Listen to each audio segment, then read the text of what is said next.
रानी की कृपा आप सब पर बनी रहे। हर हर महादेव। आज की इस वीडियो में हम 16 सोमवार व्रत की कथा सुनेंगे। तो हम कथा शुरू करते हैं। मृत्यु लोक में विवाह करने की इच्छा करके एक समय श्री भूतनाथ महादेव जी माता पार्वती के साथ पधारे।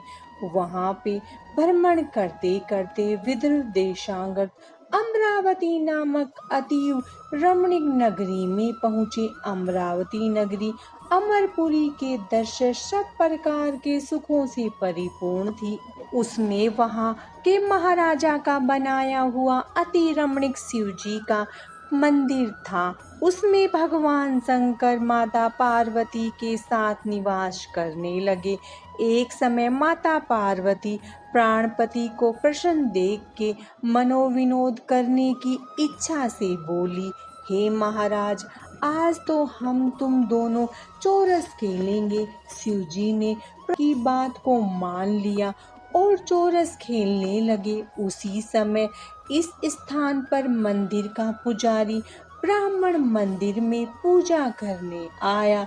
माता जी ने ब्राह्मण से प्रश्न किया कि पुजारी जी बताओ कि इस बाजी में दोनों में किसकी जीत होगी। ब्राह्मण बिना विचारे ही शीघ्र बोल उठा कि महादेव जी की जीत होगी। थोड़ी ही देर में बाजी समाप्त हो गई और पार्वती जी की विजय हुई। अब तो पार्वती जी ब्राह्मण को झूठ बोलने के अपराध के कारण श्राप देने को उद्यत हुई। तब महादेव जी ने पार्वती जी को बहुत समझाया, परंतु उन्होंने ब्राह्मण को कोढ़ी होने का श्राप दे दिया। कुछ समय बाद पार्वती जी के श्रापवश पुजारी के शरीर में कोढ़ पैदा हो गया। इस प्रकार पुजारी अनेक प्रकार से दुखी रहने लगा। इस तरह के कष्ट भोगते हुए जब बहुत दिन हो गए तो देवलोक की अप्सराएं शिव जी की पूजा करने उसी मंदिर में पधारी और पुजारी के कष्ट को देख बड़े दया भाव से उससे रोगी होने का कारण पूछने लगी। पुजारी ने निसंकोच सब बातें उनसे कह दी। वे अप्सराएं बोली, हे पुजारी, अब तुम अधिक भी मत होना। भगवान शिव जी तुम्हारे कष्ट को दूर कर देंगे। तुम सब बातों में श्रेष्ठ 16 सोमवार का व्रत भक्ति भाव से करो। तब पुजारी अप्सराओं से हाथ जोड़कर विनय भाव से 16 सोमवार व्रत की विधि पूछने लगा। अप्सराएं बोली कि जिस दिन सोमवार हो उस दिन भक्ति के साथ व्रत करे, स्वच्छ वस्त्र पहने, आधा सेर गेहूं आटा ले, उसके 3 अंग बनावे और घी, गुड़, दीप, नैवेद्य, पुंगी फल, बेलपत्र, जनेऊ का जोड़ा, चंदन, अक्षत, पुष्प आदि के द्वारा प्रदोष काल में भगवान शंकर का विधि से पूजन करने के पश्चात अंगाओं में से एक शिव जी को अर्पण करे, बाकी 2 को शिव जी का प्रसाद समझकर उपस्थित जनों में बांट दे और आप भी प्रसाद पावे। इस विधि से 16 सोमवार व्रत करे। तत्पश्चात 17वें सोमवार के दिन पाव से पवित्र गेहूं के आटे की बाटी बनवावे, तदानुसार घी और गुड़ मिलाकर चूरमा बनावे और शिव जी को भोग लगाकर उपस्थित भक्तों में बांटे। पीछे आप सकुटुम्ब प्रसादी ले तो भगवान शिव जी की कृपा से उसके मनोरथ पूर्ण हो जाते हैं। ऐसा कहकर अप्सराएं स्वर्ग को चली गई। ब्राह्मण ने यथाविधि 16 सोमवार व्रत किया तथा भगवान शिव जी की कृपा से रोग मुक्त होकर आनंद से रहने लगा। कुछ दिन बाद जब फिर शिव जी और पार्वती जी उस मंदिर में पधारे, तब ब्राह्मण को निरोग देखकर पार्वती ने ब्राह्मण से रोग मुक्त होने का कारण पूछा। तो ब्राह्मण ने 16 सोमवार व्रत की कथा सुनाई। अब तो पार्वती जी अति प्रसन्न होकर ब्राह्मण से व्रत की विधि पूछकर व्रत करने को तैयार हुई। व्रत करने के बाद उनकी मनोकामना पूर्ण हुई तथा उनके रूठे पुत्र स्वामी कार्तिकेय स्वयं माता के आज्ञाकारी हुए। परंतु कार्तिकेय जी को अपने विचार परिवर्तन का रहस्य जानने की इच्छा हुई और माता से बोले, हे माता, आपने ऐसा कौन सा उपाय किया जिससे मेरा मन आपकी ओर आकर्षित हुआ। तब पार्वती जी ने वही 16 सोमवार व्रत कथा उनको सुनाई। स्वामी कार्तिकेय जी बोले कि इस व्रत को मैं भी करूंगा, क्योंकि मेरा प्रिय मित्र ब्राह्मण दुखी दिल से प्रदेश गया है। हमें उससे मिलने की बहुत इच्छा है। कार्तिकेय जी ने भी इस व्रत को किया और उनका प्रिय मित्र मिल गया। मित्र ने इस आकस्मिक मिलन का भेद कार्तिकेय जी से पूछा तो वे बोले, हे मित्र, हमने तुम्हारे मिलने की इच्छा करके 16 सोमवार का व्रत किया था। अब तो ब्राह्मण मित्र भी अपने विवाह की बड़ी इच्छा हुई। कार्तिकेय जी से व्रत की विधि पूछी और यथाविधि व्रत किया। व्रत के प्रभाव से जब वह किसी कार्यवश विदेश गया तो वहां के राजा की लड़की का स्वयंवर था। राजा ने प्रण किया था कि जिस राजकुमार के गले में सब प्रकार से श्रृंगार हथनी माला डालेगी, मैं उसी के साथ प्यारी पुत्री का विवाह कर दूंगा। शिव जी की कृपा से ब्राह्मण भी स्वयंवर देखने की इच्छा से राजसभा में एक ओर बैठ गया। नियत समय पर हथिनी आई। उसने जयमाला उस ब्राह्मण के गले में डाल दी। राजा की प्रतिज्ञा के अनुसार बड़ी धूमधाम से कन्या का विवाह उस ब्राह्मण के साथ कर दिया और ब्राह्मण को बहुत सा धन और सम्मान देकर संतुष्ट किया।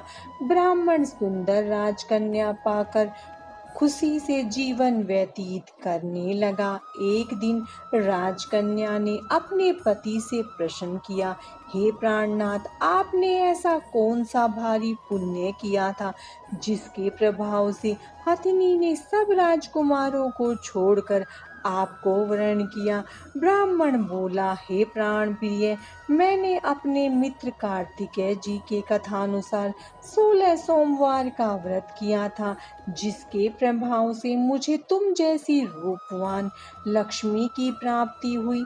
व्रत की महिमा को सुनकर राजकन्या को बड़ा आश्चर्य हुआ और वह भी अपने पुत्र की कामना को व्रत करने लगी। शिव जी की दया से उसके गर्भ से एक अति सुंदर, सुशील, धर्मात्मा और विद्वान पुत्र उत्पन्न हुआ। माता पिता दोनों उस देव पुत्र को पाकर अति प्रसन्न हुए और उसका पालन भली प्रकार से करने लगे। जब पुत्र समझदार हुआ तो एक दिन अपनी माता से प्रश्न किया कि माँ, तुमने कौन सा तप किया जो मेरे जैसा पुत्र तेरे गर्भ से उत्पन्न हुआ। माता ने पुत्र का प्रबल मनोरथ जान के अपने किए हुए 16 सोमवार व्रत को विधि सहित पुत्र के सम्मुख प्रकट किया। पुत्र ने ऐसे सरल व्रत को सब तरह के मनोरथ पूर्ण करने वाला सुना तो वह भी इस व्रत को राज्याधिकार पाने की इच्छा से हर सोमवार को यथाविधि व्रत करने लगा। उसी समय एक देश के वृद्ध राजा के दूतों ने आकर उसको एक राजकन्या के लिए वरण किया। राजा ने अपनी पुत्री का विवाह ऐसे सर्वगुण संपन्न ब्राह्मण युवक के साथ करके बड़ा सुख प्राप्त किया। वृद्ध राजा के दिवंगत हो जाने पर यही ब्राह्मण बालक गद्दी पर बिठाया गया, क्योंकि दिवंगत भूप के कोई पुत्र नहीं था। राज्य का अधिकारी होकर भी वह ब्राह्मण पुत्र अपने 16 सोमवार व्रत को करता रहा। तब 17वां सोमवार आया तो पुत्र ने अपनी प्रियतमा से सब पूजन सामग्री लेकर शिवालय में चलने के लिए कहा, परंतु प्रियतमा ने उसकी आज्ञा की परवाह नहीं की।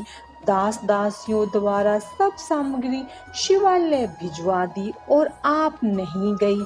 जब राजा ने शिव जी का पूजन समाप्त किया तब एक आकाशवाणी राजा के प्रति हुई। राजा ने सुना कि हे राजा, अपनी इस रानी को राजमहल से निकाल दे, नहीं तो तेरा सर्वनाश कर देगी।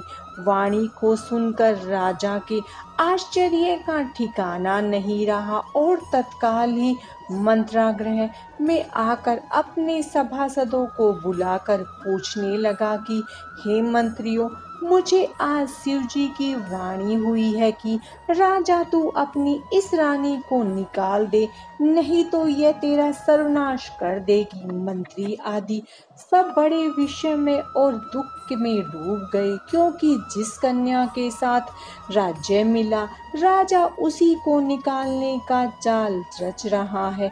यह कैसे हो सकेगा। अंत में राजा ने उसे अपने यहाँ से निकाल दिया। रानी दुखी हृदय भाग्य को कोसती हुई नगर के बाहर चली गई।